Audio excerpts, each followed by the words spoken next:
মহাখালী কুড়িল বস্তিতে এখানে ভয়াবহ আগুন দুর্ঘটনাতে সারা শহরে বিভিন্ন জায়গায় আগুন ছড়িয়ে পড়েছে।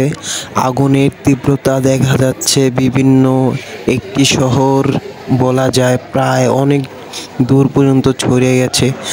আগুন তো থামার কোনো নামগন্ধ দেখা যাচ্ছে না আপাতত।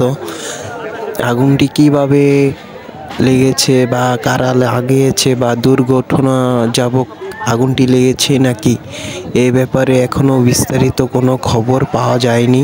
আমাদের পাশে থেকে ভিডিওটিকে দেখুন আপনারা।